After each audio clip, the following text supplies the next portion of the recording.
Hey there, it's Abby from Loops and Tassels. Today I'm going to be showing you how to make my signature triple diamond plant hanger, and I'm so excited to share. All right, first the materials that you're going to need for your project. I have a 75mm wood ring that I use for this project.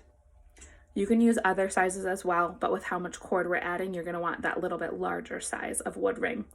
And then I also have one of the mini spools from my shop here, and these are 65 feet of cord. You're going to use almost the whole thing. When measuring the cord, that's our first step. You're going to want to measure 120 inches of cord. So what I like to do is measure 60 and then fold it over. Okay, and then next I'm going to go ahead and attach this cord to my wood ring. What I want to do is find the middle, and with how I measured the way that I showed you, you should have like already the middle's all on one side. So that's another really easy thing about the way that I showed you how to measure the cord. So what you're going to do is you take that perfect middle loop right there, pass it through the ring, pull just a little bit, and then get the rest of the cord through there. This is called the lark's head knot. This is a very common knot in macrame, especially for attaching cord to any kind of base or project piece. All right, I will do it one more time very slowly and talk you through it. So you take that perfect middle right there, you pass it through the middle of the loop, the ring, sorry, and then feed the cord, pull it down and feed the cord through.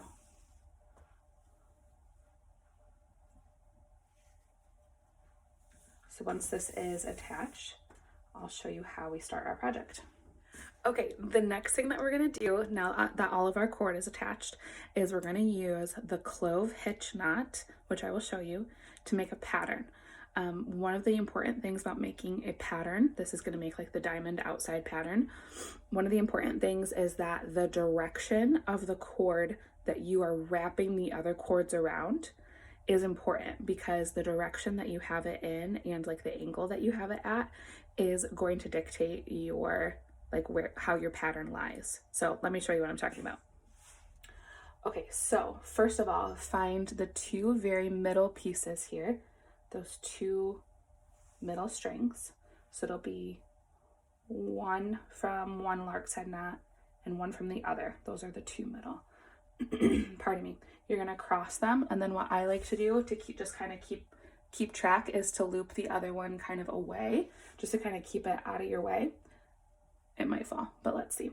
Okay, and then what you're gonna do is, so this is gonna be your cord that we're wrapping the other cords around. So see how I'm kind of holding it at one angle here? You're gonna take this other cord, the very next one in line here. So you take that, you wrap it over, so lay it over, bring it around and through. And for every vertical cord, you do it twice. The first knot, I always say, is to place, and the second knot is to hold, okay? So pull that second one. The first one I don't pull very tight. The second one I pull much tighter, because that's what's gonna kind of keep it in place here. Okay, so let's do one more. Okay, so it's the same cord that is running that's leading our design here. You take the next cord in line, bring it over that other cord, around the back and through the loop that you made. And you do that one time and two times.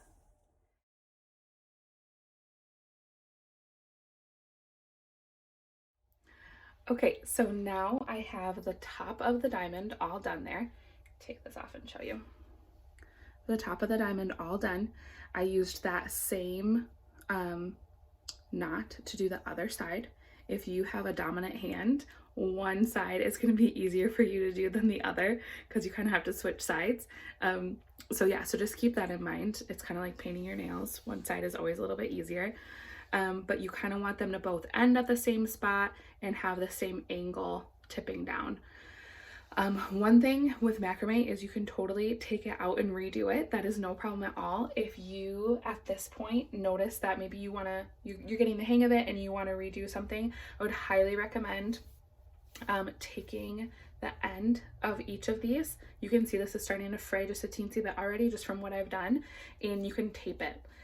If you're going to be taking out knots and doing them over again, I highly recommend taping, because otherwise it does slowly start to unravel. We'll get these frayed ends off at the end when we clip everything, but the more that you take things apart and redo them, the more they're going to fray. So taping can really help. Okay, so to continue our design, this is one thing about my signature design, is that now we are going to add a second row of these on the on each side. So what I'm going to do is find, do you see again these two most middle pieces here, right there? Find those, once again cross them, and you are actually going to use this that you, so when we did the top one, we kept the lead cord for the other side out of the way. This time you want to use it. Okay, so you're going to use everything that's on this side. So cross this one over, use every cord that's on this side, and then I'll show you what we're going to do next. Okay, so now I use that exact same knot to add another row over here. And the next cord that I am going to use to make that same line on this side is this one. So you see how I used that cord to make the top knots over here? I'm going to now use that cord to be the lead cord on this side. Since we are stacking these rows together, that is the best way to get them really close together, is to reuse this cord. Even though I didn't use it when I made the first top row, I'm going to reuse it this time. Okay, so here's how the top looks. We are going to add a little design in here. We're going to use a new knot that we haven't used yet on this project. It's called a square knot, and we're going to use the middle 4 cords here for it. Okay, so as you look at this, you're going to use the middle 4 cords. The 2 middle cords will just be the middle. You're not going to use them to make any knots at all. You're basically going to knot around them. So what you want to do is take, you can start on either side, but let's both start on the same side to keep you on track. You're going to take one side and make like a letter or a number 4. You see how that looks? The 4 is right here, and then that's the tail. Excuse me. So you're laying this cord over top of the 2 pieces that are in the middle, and then lay this outside cord over that. You see? And then this cord that you laid over, bring behind the whole thing and through that loop and pull it through. Okay, if you've made a friendship bracelet before, you might recognize that that knot right there. And then to make it a square knot, pardon me, we do the same knot on the other side. So create a backwards 4 with that outer side, and then lay this other piece over it, that other outer piece, and then bring that outer piece back behind and through everything, or behind everything and through that loop. Okay, so that is the square knot. Pull it nice and tight. And now we are going to continue, we're going to continue our rows, our double rows, to finish out this diamond. So I'll show you a close-up look here. What you're going to do is take this very outmost cord, that I'm just going to give you the visual, lay it across, and you are only going to macrame that double clove hitch knot on those cords that are hanging straight down. You want to stop right there in the middle.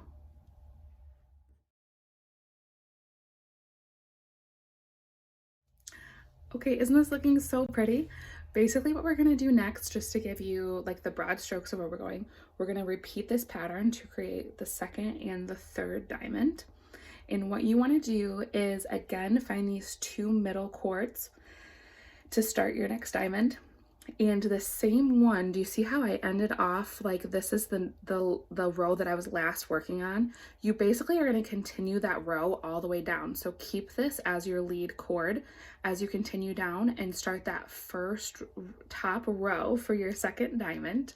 And then this will be the same. That will be your lead cord for your top row of your second diamond on the other side. just like that. But make sure, yeah, that you follow this lead cord down right here, or it's going to start to look funky.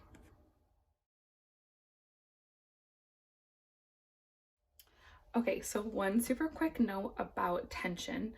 I mentioned earlier that you want to use, with the double clove hitch knot, you want to use that first wrap around to kind of set the knot and decide where it's going to be, and use that second knot on the double clove hitch to really tighten it and make it a really secure knot. So one thing about that, then where that tightness comes from, you don't want to pull on both ends of the cord, the lead cord and the wraparound cord, like as if you're tying a shoe. You don't want to pull on both ends equally. The knot that you tighten is really that cord that's wrapping around. It's the wraparound cord. If you pull on both sides evenly, your project is the tension is just gonna be off, and your design isn't gonna be recognizable. So let me quick show you what that looks like. So this is my wraparound cord right here, and this is my lead cord.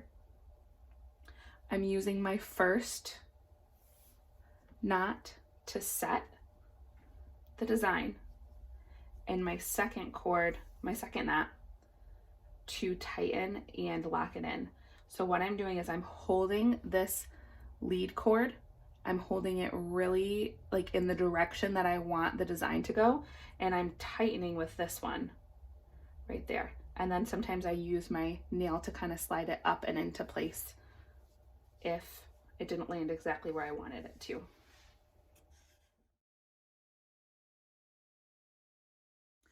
Okay, so a couple more quick notes.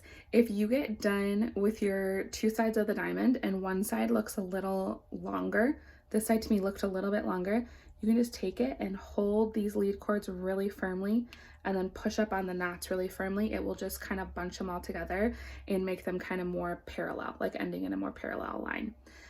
And then one other super quick note about the second row on each side: do not include the lead cord from the top row in your wraparound cords for the bottom row. So see how this lead cord is still free and this lead cord is still free, and same on the other side. That's what you want. Okay, since I've really shown you most of the basic elements for this, I'm gonna go ahead and make the design for the middle, the square knot for the middle, and finish off the second diamond and start on my third diamond, all in the time lapse. So you'll see it happening kind of fast. And when I get to the point that I'm finishing off the project, I will stop and show you guys how to do that. But your task right now is to finish up your diamond pattern. And if you have any questions or anything, try rewinding the video and referencing some of those past instructions.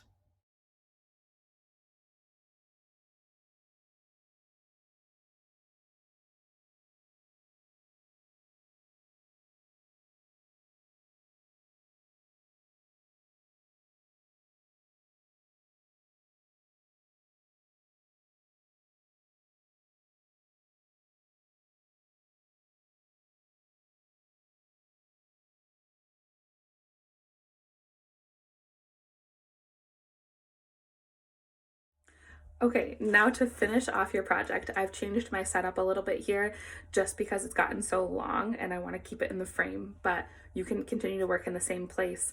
A lot of times at this point, I end up getting down on the floor if I'm working on a stool, just so that I can reach that bottom part. What you're gonna do is measure about 6 inches down,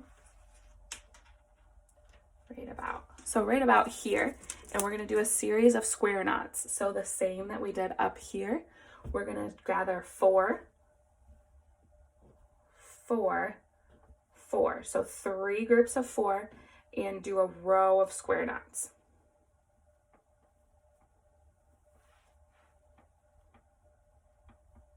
Right at that 6-inch mark.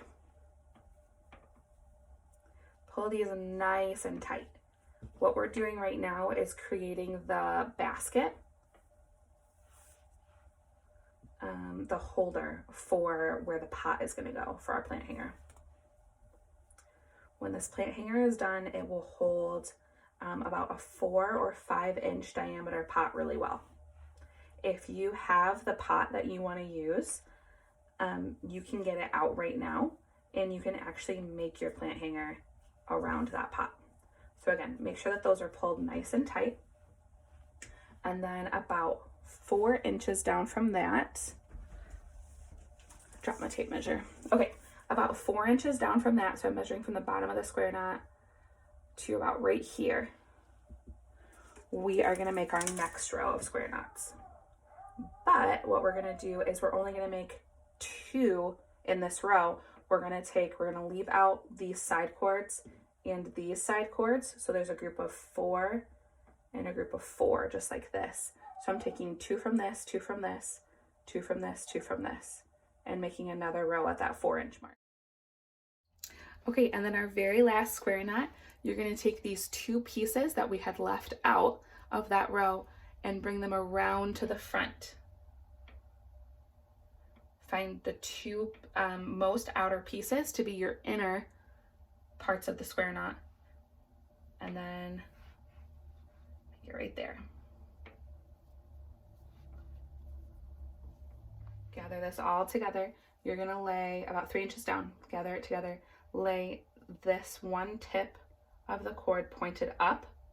What I do is cover it with hold with my index finger and thumb and loop it around probably those 2 bottom fingers. So lay those 2 bottom fingers over, circle it back up. So what I've done is just create a loop right here with the tail hanging out, and then start to wrap that cord around.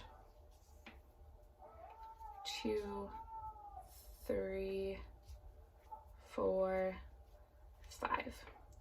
And then you're gonna tuck that cord into this loop that you created at the bottom and pull up. And then what I do is with this little bit that's left, I trim it. And give one more good pull to get that tail really deep down, or really stuck in there. Okay, and then cut that last part right there. And I really carefully take my scissors and poke that in there. You can use a blunt, any kind of blunt object. I also have one of those combs that has like the pick on the end. Those are really helpful for combing out fringe and things like that. So let me grab a pot and I'll show you what it looks like. Right, I picked a terracotta pot. It sits right in there perfectly. So cute. Okay, and then our final step is to use our scissors one more time. There's no perfect way to end this trim. You can do whatever looks best to you. I really like a jagged look. So I see that some of these pieces, and I love actually a lot of this unwinding that happens. That's just my personal style. So I'll clip these to kind of be jagged as well. And I might even unfray them a little bit so they kind of match. But yeah, that is our plant hanger tutorial. I love how it turned out. I hope you love yours as well.